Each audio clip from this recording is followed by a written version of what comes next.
Okay, getting everything set up and ready to go. Going to go into YouTube and check the stream, make sure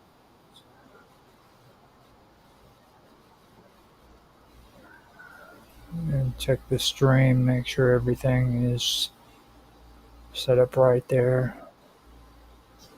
Now,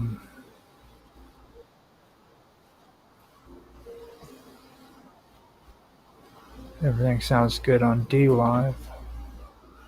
Everything sounds good on YouTube. So, looks like we got that going. And today I'm going to be doing an episode of The Cut. I'm going to have to mute out because I'm going to have some noise coming in. So I am going to go ahead and put some music on until I get ready. It gets pretty annoying, but here you go.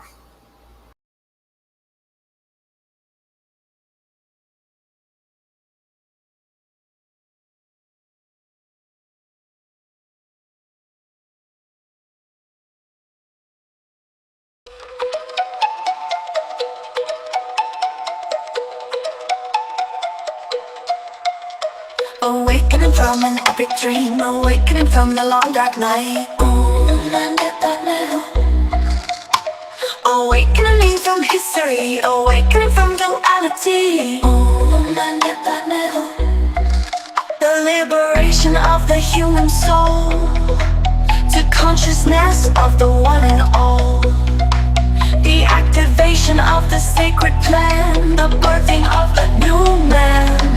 A new man. When the light within is revealed, all the pain and suffering shall be healed, and the truth of love is our destiny, living on the earth in peace and harmony.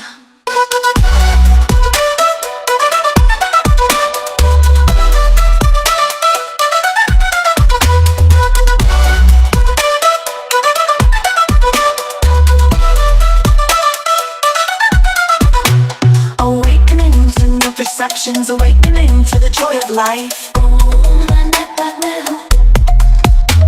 Awakening to a new dimension, awakening to a paradise.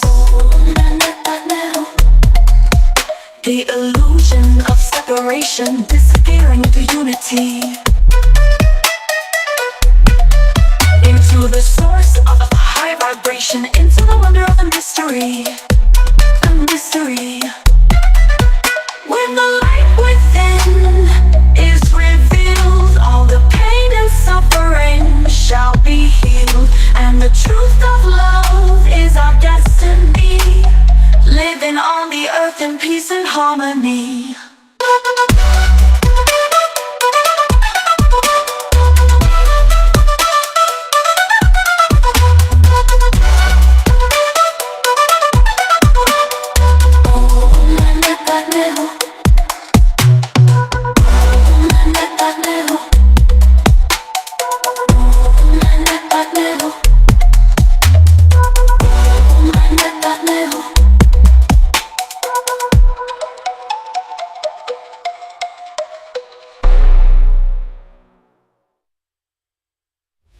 Theophilus Thistler, the thistle sifter is sifting a sieve full of unsifted thistles. Thrust 3,000 thistles through the thick of his thumb.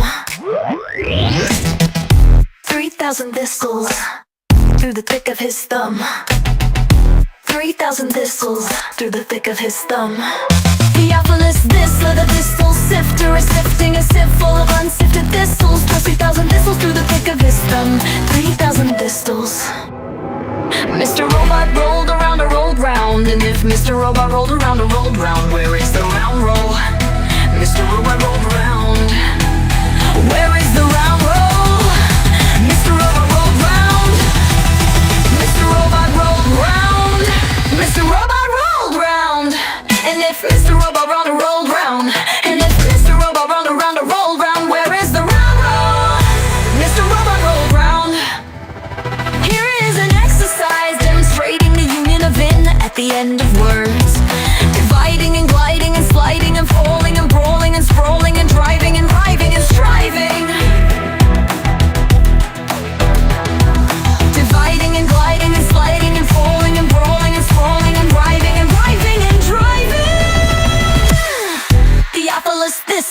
The thistle sifter is sifting a sieve full of unsifted thistles, plus 3,000 thistles through the thick of his thumb. Plus 3,000 thistles through the thick of his thumb.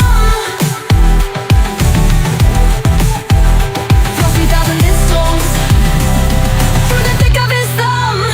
Theophilus Thistler, the thistle sifter is sifting a sieve full of unsifted thistles, plus 3,000 thistles through the thick of his thumb. 3,000 thistles. Mr. Robot rolled around or rolled round, and if Mr. Robot rolled around or rolled round, where is the round roll? Mr. Robot rolled round. Where is the round roll? Mr. Robot rolled round. Mr. Robot Mr. Robot rolled around or rolled round, and if Mr. Robot rolled around or rolled round, where is the round roll? Mr. Robot rolled round. Where is the round roll? Mr. Robot rolled round. Where is the round roll? Mr. Robot rolled round. Where is the round roll? Mr. Robot rolled round. Where is the round roll? Mr. Robot rolled round. Where is the round roll? Mr. Robot rolled round. Where is the round roll? Mr. Robot rolled round. Hardly had his Hail Highness heard the easy hedgehog when he hit the humming bee by the hunter who had horrible beetles in the human hall. I love to hear the horse's hard iron hooves go hammer, hammer, hammer, hammer, hammer on the easy highway. I hit my horse hard. I'm hurrying around to hunt up hogs. Theophilus Thistler. Theophilus Thistler. Theophilus Thistler. Theophilus Thistler. Theophilus Thistler. Theophilus Thistler.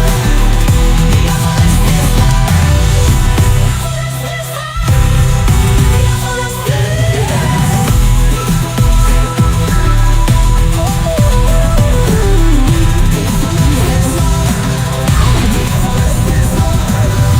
Theophilus Thistler, the thistle sifter, is sifting a sieve full of unsifted thistles, plus 3,000 thistles through the thick of his thumb. 3,000 thistles through the thick of his thumb. Theophilus Thistler, thistle sifter.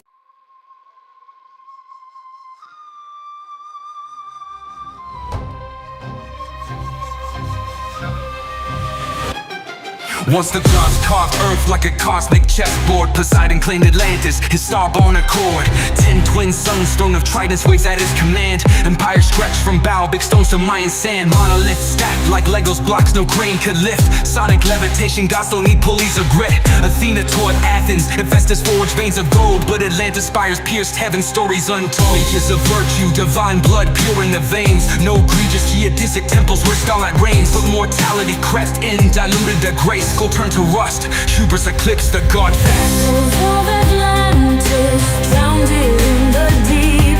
Poseidon's lost kingdom where titans still sleep. From Giza to Tiwanaku, the cold ancient law, as above so below, cosmic empire of law and princes of plasma. Their thrones now debris. Echoes of Atlantis where gods walked the sea. Watch the fall, saw vice crack the divine. Pyramids hummed warnings, but they ignored the signs. Sky split with fury, tsunami swallowed their pride. Atlantis sang screaming, but blueprints survive. Complex foundation, stones that defy modern math. 1,000-ton puzzle, gravity's aftermath. Scholars still baffled how they align the stars. They rode cosmic currents, breaching space-time's bars. Now divers chase shadows where crystal cities gleamed. AI scans the ocean, but truth a half-dream. Dream Freemasons whisper maps in their lodges of lore. Plato's Critias, a metaphor or a war. Echoes of Atlantis drowned in the deep. Poseidon's lost kingdom where titans still sleep. From Giza to Tiwanaku, the cold tension all as above so below, cosmic empire of law. 10 princes of plasma, their thrones now debris. Echoes of Atlantis where gods walk the sea.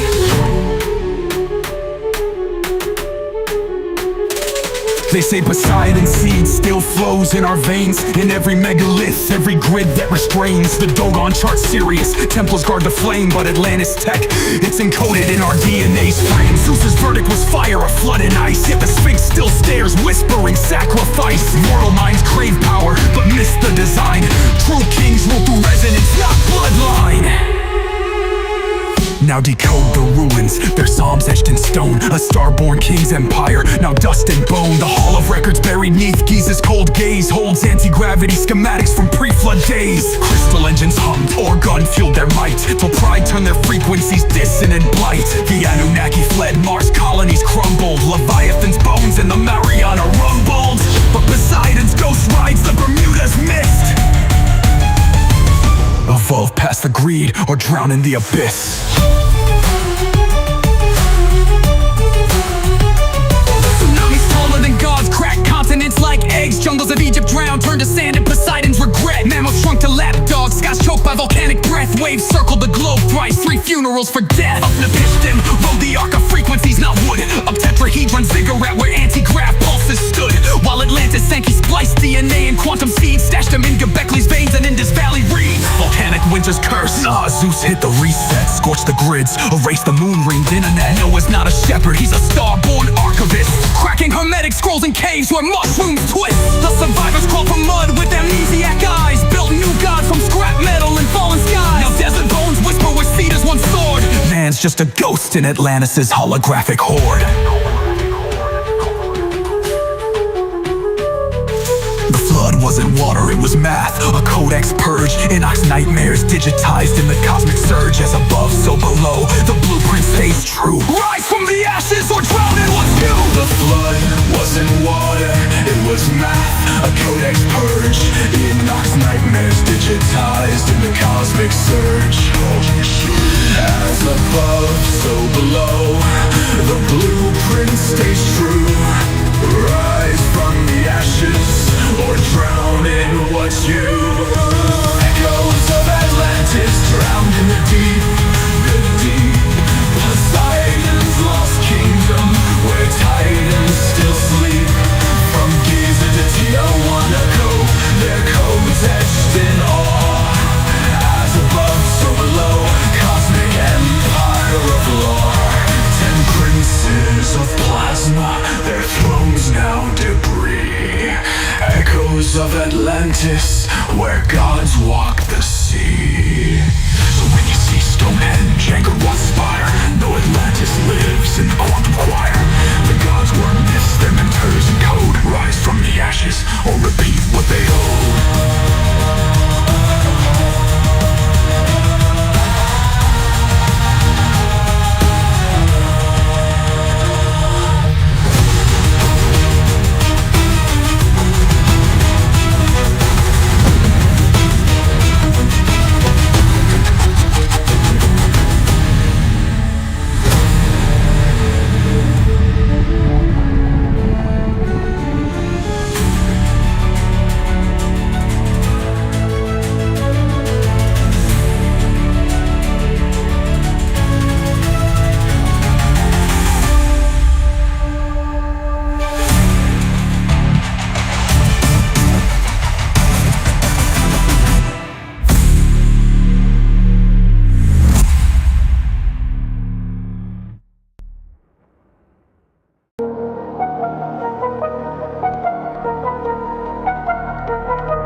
They built the pyramids in 20 years, a block every 2 minutes. Hieroglyphs scream their pride, but not a how and what's written. Modern science scratches heads, these structures can't be mimicked. Copper tools, now scholars tripping, logic thinly stretched and twisted. Ran an obelisk, 1,000 tons dragged across the sand. Today's cranes can't lift a fifth, what force moved them by hand?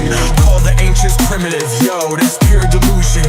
Physicists today need miracles and cracked their fusion. The high priest of Kemet mapped the stars with precision, while modern minds stayed chained to 3D prison. Land of the lost, esoteric Egypt, hidden was an allegorical crypt, written in the language of symbolism, advanced knowledge cloaked in simple living secrets that rewrite history's episode. As above, so below, the hermetic code, key of life unlocks the heavenly abode. Conscious matrix, alchemic pyramid ode. The sphinx wears water scars, a flood from ancient skies. Explosives crack the pyramids, no tombs, just hollow lies. Mummies stolen, nah, that's ego talk, a weak hypothesis. Truths buried in the stars, encrypted in the myths. Sacred geometry, pagan songs, the roots of Christendom. Pythagoras knelt at their feet, Jesus learned the kingdom. Temples mirror Orion, Aztecs trace the same glow. Megalithic GPS, what's buried below. They split the lotus stem, hid wisdom at the core. Solomon's temple, just a copy of what came before. Land of the lost, esoteric Egypt, hidden wisdom, allegorical crypts, written in the language of symbolism, advanced knowledge cloaked in simple living secrets that rewrite history's episode. As above, so below, the hermetic code, key of life unlocks the heavenly abode. Conscious matrix, alchemy pyramid ode. Iron to gold, alchemy's flame, they mastered the unseen. Telekinetic levitation, Mars dust in their genes. Critics laugh, aliens but the proof's in the plasma. Why is the Dogon tribe no serious? Was a binary drama. Myths and metaphors, the truth's too bright to hold. Scattered in ruins worldwide, a map etched in gold.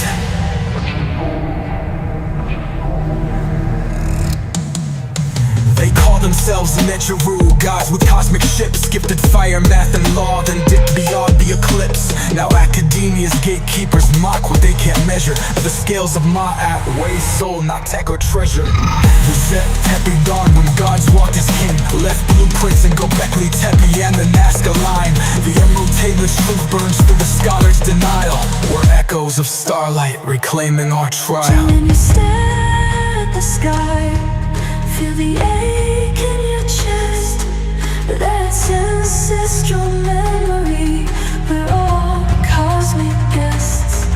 The pyramids home a hymn, rising call the divine. As above, so below, till the world's realigned. Land of the lost, esoteric Egypt, the truth's a spiral eternity script. In a language of symbolism, we're gods we've been missing.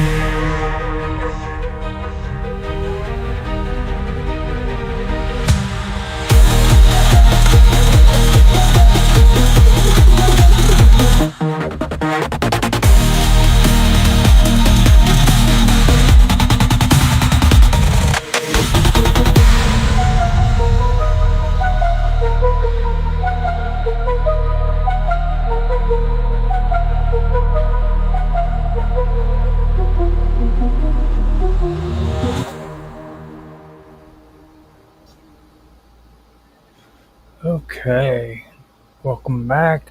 I am ready to start the show. Before I do, though, I'd like to say that what you just heard came from Mr. Robot, aka Illuminati, on Rumble. You can find his channel at Hacker Radio. Just go into Rumble, search for Hacker Radio, and that's where you'll find him. If you liked the music you just heard, go over there and give him some support. Tell him how much you like the music, and subscribe to him. He's a pretty good guy. He makes pretty good music. So with that being said, I'd like to welcome everybody to the show here on the wonderful world of weirdness. I'm Roger Hanson, and I'll be your host for today on this episode of The Cut. We are currently streaming on Rumble, X, formerly Twitter, Twitch, Kick, YouTube, and DLive. I've checked everything out, and it seems like we are up and running. Everything's good, so let me double check. I don't hear no audio on DLive, so there's no telling.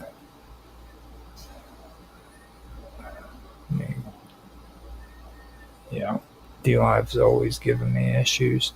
Got to hit refresh. Hopefully it's going. So, meanwhile, now that we have gotten all that out of the way, I want to get on with the discussion on what we are going to be talking about.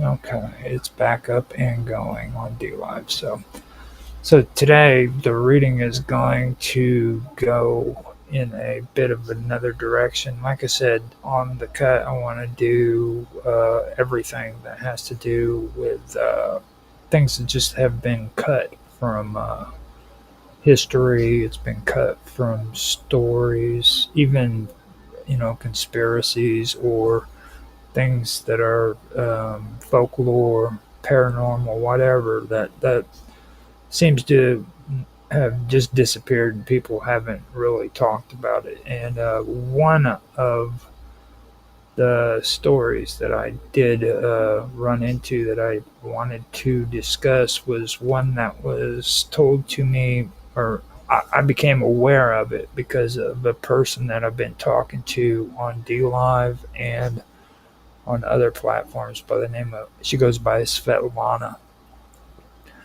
She told me a story of the Dokabors, and I wanted to go in and do some research on it, pull up some information, and I decided that that was going to be one of the episodes that I have, one of the stories that I wanted to put here on the cut. Um, and It's actually an interesting story. It's one of the stories that you really don't hear about when it comes to the early 1900s and what took place during that time period. So I figured I would make it a part uh, of this series, and I'm not going to say that it's going to take an hour. So this episode might not be an hour, but it's a good reading, and I thought it was worthy to be one of the episodes that I do this for. So here we go. The Dokabors were a unique religious and social movement that originated in Russia during the late 17th and early 18th centuries. Their names, which roughly translate to "spirit wrestlers," was initially used as an insult by the Orthodox Church, but was later embraced by the group themselves. The movement emerged as a reaction to the rigid structure and rituals of the Orthodox Church. The Dokabors rejected the hierarchy of the clergy and used icons in worship. No, rejected the hierarchy of the clergy, the use of icons in worship, and the belief that the church rituals were necessary to attain salvation. Instead, they believed that the presence of God resided within every individual and that one could communicate with the divine through inner spiritual reflection rather than through intermediaries like priests or saints. This inward spiritual orientation led to other key principles that defined the Dokabor movement. They emphasized pacifism, communal living, and a deep rejection of militarism. Their belief placed them at odds with the Tsar's state, which expected all subjects to serve in the military and uphold state authority. The Dokabors refused to bear arms or swear allegiance to the Tsar, viewing this act as incompatible with their understanding of Christian morality. Their refusal to participate in military service was seen as both religious defiance and political subversion, leading to increased pressure and persecution from the Russian government.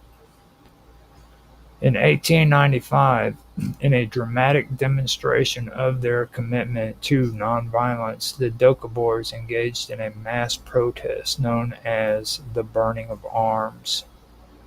Thousands of Dokabor gathered to publicly destroy their weapons, setting them ablaze in a collective act of conscience. Their protests provoked a violent response from Russian authorities. Many Doukhobors were arrested, beaten, and exiled to remote regions of Siberia. Their refusal to conform to military and religious expectations continued to make them targets of state persecution. Their plight drew the attention of Russian intellectuals and international sympathizers, including the famous writer Leo Tolstoy. Tolstoy himself, a pacifist and critic of institutional religion, raised funds to support the Doukhobors and help arrange for their immigration to Canada. Between 1899 and 1905, thousands of Doukhobors resettled in the Canadian province of Saskatchewan and later British Columbia. The Canadian government, seeking to populate the Western Territories, initially welcomed the Doukhobors and granted them land. However, this new life came with its own set of challenges. The Canadian authorities expected immigrants to conform to certain norms, such as registering land individually, sending their children to public schools, and swearing allegiance to the British Crown. These requirements clashed with the Doukhobors' belief in communal land ownership, nonviolence, and religious autonomy. Over time, the Doukhobors community became divided over how to respond. A radical faction emerged within the Doukhobor movement known as the Sons of Freedom. While the mainline Doukhobors continued to advocate for peaceful coexistence and gradual adaptation, the Sons of Freedom believed that any compromise with the state represented a betrayal of their spiritual values. The Sons of Freedom interpreted Doukhobor teachings in an extreme way, calling for absolute rejection of materialism, state authority, and modernity. Their protests were marked by acts of public nudity and, more controversial, by arson. The public nudity of the Sons of Freedom was not intended to indecent or provocative was not intended as indecent or provocative in a conventional sense. Rather, it was a symbolic rejection of material possessions and societal conventions. The body, they believed, was created by God and should not be hidden or corrupted by worldly clothing. Nudity represented a return to spiritual purity and a protest against what they viewed as the sinful influence of state and society. These protests often shocked the public and attracted media attention, but they were consistent with the Sons of Freedom's theological worldview. However, the more serious the controversial actions taken by the Sons of Freedom involved arson. The group targeted their own buildings, such as homes, schools, and communal halls, as well as government properties. These acts were intended to demonstrate their rejection of state-imposed institutions and to protest laws that they believed interfered with their spiritual and communal ways of life.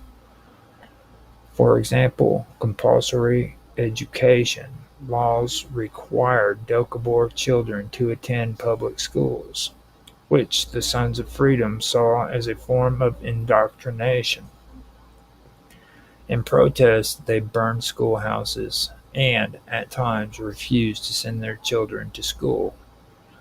Similarly, when pressured to register land individually, which conflicted with their tradition of communal ownership, they destroyed property to resist compliance. While arson is undeniably a form of violence, it is important to understand the context and intent behind these acts. The Sons of Freedom were not motivated by hatred or other people or a desire to dominate or terrorize others. Their acts were self-directed and symbolic. They were not attempting to overthrow the government or establish a new political order. Rather, they sought to distance themselves from a society they viewed as morally corrupt and spiritually dangerous. Their violence was reactive, not expansionist, and aimed at maintaining what they believed was spiritual purity. Still, the consequences of these acts were serious. Fires endangered lives and property, and the Canadian public and authorities viewed the Sons of Freedom as a dangerous and disruptive force. The media often portrayed them as fanatics or even terrorists, and government crackdowns followed. Children were taken from their parents and placed in residential institutions. Members of Sons of Freedom were arrested, imprisoned, and subjected to surveillance and control. These actions further alienated the group and deepened their sense of persecution. The larger Doukhobor community did not support the radical tactics of the Sons of Freedom. In fact, many Doukhobor actively distanced themselves from the sect, arguing that their actions misrepresented the core values of Doukhoborism. Mainline Doukhobors continued to emphasize peaceful coexistence, spiritual introspection, and nonviolent resistance to state interference.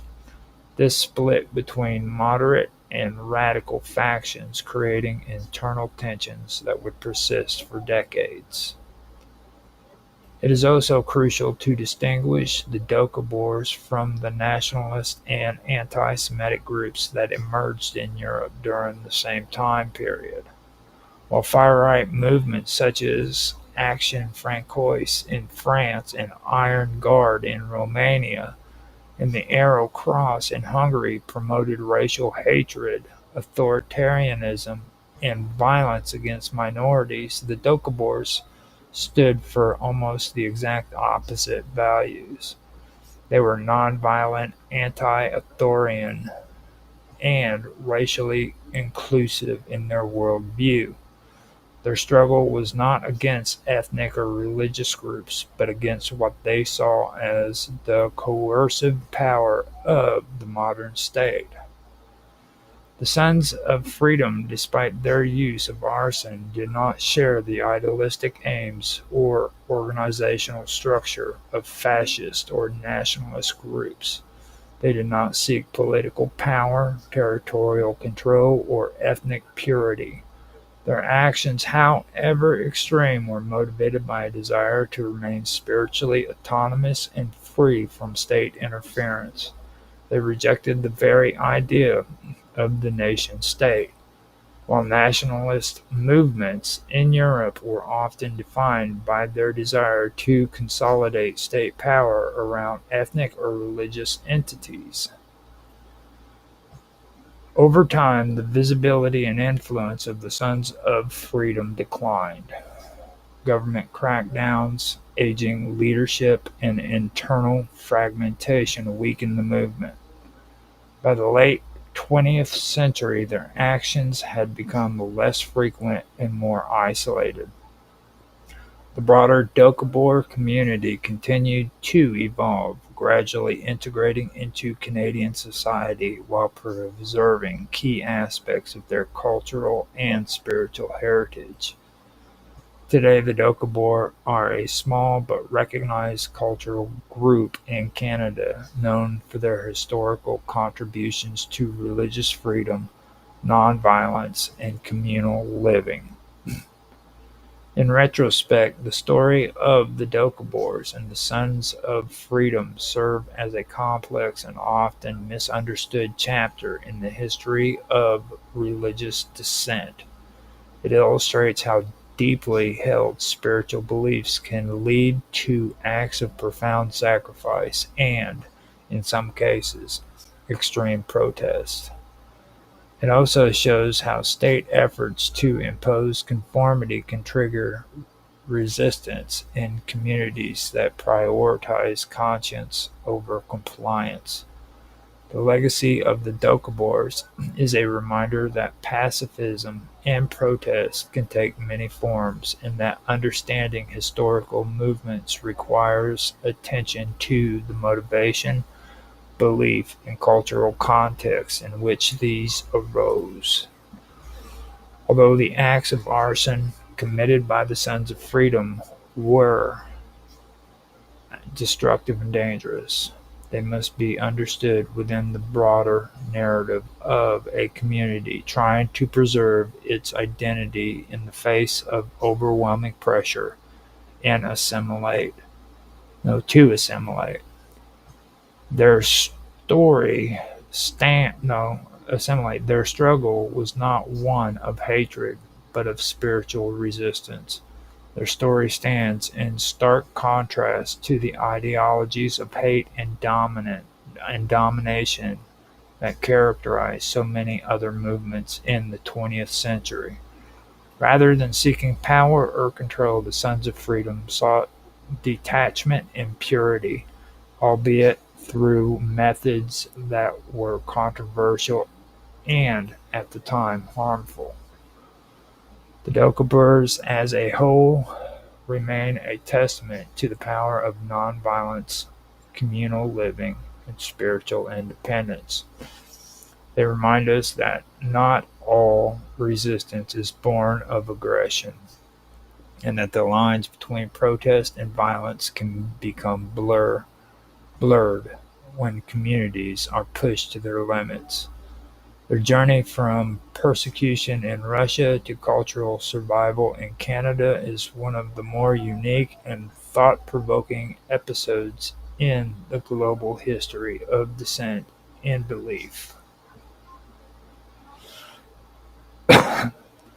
So that was my first story. I have another one that I wanted to do. I have been talking about this one or trying to do this one for quite a while, and I always mess it up, but I figured this would be the best time to do it again. So after that story, I want to tell a story about the Count of Saint Germain. Now, the Count of Saint Germain is one of history's most enigmatic and legendary figures, a man who seemed to live outside the boundaries of time, tradition, and human limitations. Often described as an alchemist, polymath, musician, diplomat, and even a prophet, his life reads more like mythology than history. He is remembered not only for his mysterious origins and supposed immortality, but for his uncanny knowledge of science, language, and ancient lore. The story of Saint Germain sits at the intersection of real history, record, and esoteric legend, evolving over centuries into a figure both human and transcendent. The first widely accepted appearance of the Count of Saint Germain occurred in in European high society during the early 18th century. He began circulating among the courts of France, England, and other European powers in the 1740s and 1750s. Descriptions of him from this period are consistent and compelling. He was always impeccably dressed, often in black or rich velvet clothes embroidered with jewels. Eyewitnesses claimed he looked about 40 to 50 years old, yet his appearance never seemed to change even decades later. He was fluent in multiple languages, including French, German, Italian, Spanish, Portuguese, Arabic, Chinese, Sanskrit, and Greek, and often spoke them with native fluency. He was also a skilled violinist, painter, and chemist. Saint Germain quickly became known for his eccentric behaviors and bizarre talents. He never ate in public and was rarely ever seen drinking anything other than a particular herbal elixir. He had an encyclopedic knowledge of history, sometimes describing events in such personal detail that it seemed he had witnessed them. When questioned about this, he would coyly suggest he had lived for hundreds of years. In one case, Madame de Pompadour, mistress of Louis the XV, remarked how he seemed to know things no one else alive could remember. Others who met him over the decades remarked that he never aged. In 1760, he was appointed by King Louis the XV of France to various diplomatic missions. He was entrusted with sensitive negotiations and high-level information, and yet never held any official title or post. He often used assumed names in different courts, sometimes called the Marquis de Montferrat or Comte Bellemare, but never denied being the Count of Saint Germain when addressed as such. The philosopher Voltaire referred to him with both curiosity and mockery, calling him a man who never dies and knows everything. Saint Germain deeply involved in the world of alchemy. No, Saint Germain was deeply involved in the world of alchemy. He was said to possess secret knowledge of how to purify metals, create precious stones, and extend life indefinitely.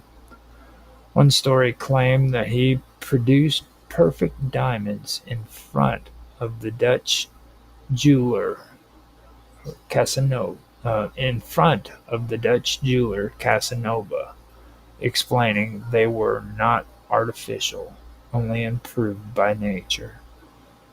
Some believed he could also heal the sick and speak with spiritual beings. He was deeply interested in Eastern mysticism and ancient teachings from Egypt and India. Some of his writings, such as the Triangular Book of Saint Germain, uh, contain occult diagrams and coded alchemical instructions, possibly suggesting a ritual process for personal transformation or enlightenment. When the Count died in 1784 in the court of Prince Charles of Hesse-Kassel in Germany, it seemed like his story had ended. He was buried, and the burial was recorded, yet rumors of his appearance continued. People across Europe, including notable figures like Madame Blavatsky, Napoleon, and Annie Besant, claimed to have seen or spoken to him after his death. In 1785, just a year after his burial, he was allegedly seen in Paris during a Freemasons convention. Decades later, during the French Revolution, the account was reportedly seen warning members of the royal family of impending danger. In the 19th and 20th century, no, the 19th and 20th centuries saw his legend take on an even more mystical form. In Theosophy, a spiritual movement founded by Helena Blavatsky, Saint Germain was reimagined as one of the ascended masters, immortal beings who guide humanity from higher planes of existence. He was said to work alongside other masters like El Morya and Kuthumi to help usher in an era of enlightenment. In this tradition, Saint Germain became associated with the seventh ray, a spiritual vibration tied to freedom, transformation, and ceremonial magic. He was said to hold the flame of freedom and be the patron of the Aquarian Age. The I Am movement in the 1930s, founded by Guy and Edna Ballard, further expanded on Saint Germain's role as a cosmic teacher. Guy Ballard claimed to have met Saint Germain in person at Mount Shasta in California, where he received teachings directly from the master. According to the Ballards, Saint Germain dictated volumes of spiritual teachings and promises to help humanity awaken to its divine heritage. These teachings emphasized individual ascension, the power of spoken affirmation, and the use of violet flame for purification and transformation. Saint Germain's image became a fixture of the New Age movement, often depicted as a radiant man in violet robes surrounded by celestial light. Throughout the 20th century and into the 21st century, the Count of Saint Germain has remained a figure of fascination. Books, websites, and spiritual groups continue to draw inspiration from his legend. He has been portrayed as an alchemist, a time traveler, a reincarnated ancient priest, a spiritual guide, and even an extraterrestrial. Despite the lack of verifiable historical evidence for many of these claims, the legend of Saint Germain endures because it speaks to the universal desires, the hope for immortality, the hunger for secret knowledge, and the dream of divine transformation. In the end, the Count of Saint Germain is many things: a real historical figure who dazzled 18th century Europe, a mythical immortal who appears across centuries as a spiritual archetype of wisdom and mystery. Whether as a man or a myth, he continues to live in stories, teachings, and visions that challenge our understanding of time, identity, and what it means to be human. There we go. Those are the two stories that I wanted to do for this episode. It's like I said, I've been trying to put something together for the longest time on Saint Germain that actually sounded good. I've been wanting to, I've actually tried to make a few videos of Saint Germain that I did with recording instead of live streaming. They didn't turn out all that great, but I wanted to give it another try, put it on there, and see how it worked out. I like this one, so my reading is getting a little bit better. You should have heard it back when I first tried this. It was really, really horrible. So today I went over the Dokabors, which I did find this pretty fascinating.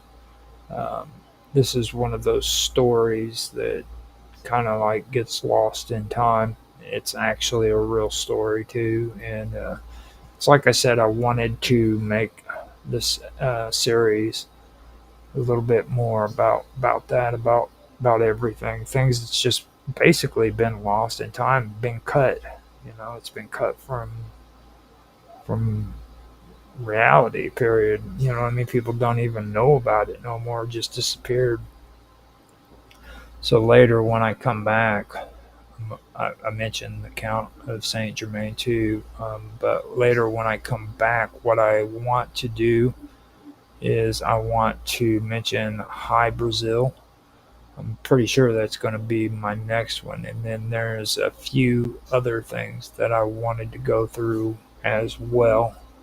Um, Last week was me finishing off um, the stuff I found out about a Modica and the plumed serpent.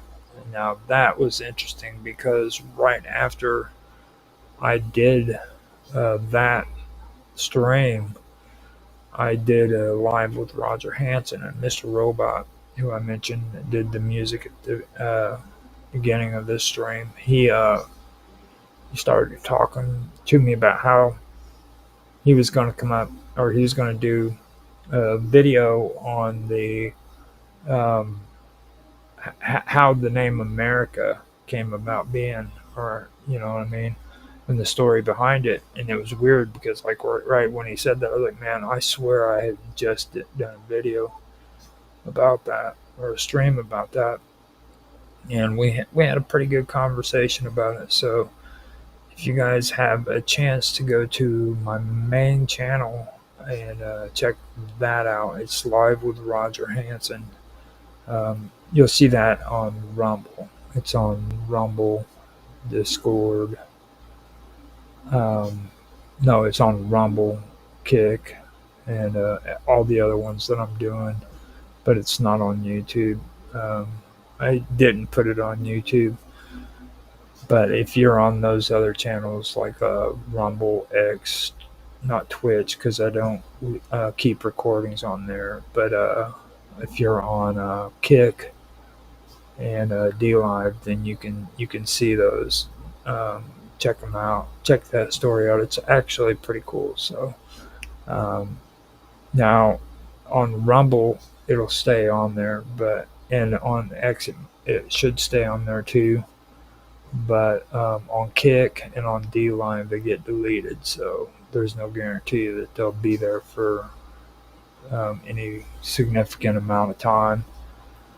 But you can check it out on Rumble and on X, and it's an interesting conversation that we had. Is all I can say. So maybe later I can get him to come on and we can do an interview with him, have him talk about that, because I think it would be pretty good for the topic. You know what I mean? For have somebody come in and talk about it. So with that, I'm going to end it. It's like I said, this was not going to be an hour long. I knew that it wasn't, but I wanted to come in, do some stories, put it on there here. I actually even have a song on here too, I believe. So with that, I would like to thank everybody for watching. If you enjoyed the stories, please like, subscribe, share, make comments down in the comment section so that I can say hi to you and have a conversation. Um, like I said, we are streaming on Rumble, X, Twitch, Kick, YouTube, and D Live. So you can check us out on those platforms. If you guys want to, you can also check me out on Discord at the Wonderful World of Weirdness, as well as on Teams for, I believe it's the live with Roger Hansen is all that I've got on there now. I don't think I have anything from the Wonderful World of Weirdness on there anymore. but you can check me out there. I am also on Elements at Live with Roger Hansen. Just go in there and do a search if you're on Elements, and you will find me at Live with Roger Hansen. And I've got the Wonderful World of Weirdness in there too. So I do have that one, but it's called WW0 or OW. You can find me up there too. So I usually don't mention Elements, which I'm going to start getting more of a habit of doing because it's just the right thing to do. So it doesn't look like anybody has stopped in to say hello, to give a comment. So I'm going to go ahead and cut it short. Um, thank everybody for watching, and I hope you enjoy your day. I will talk to you later.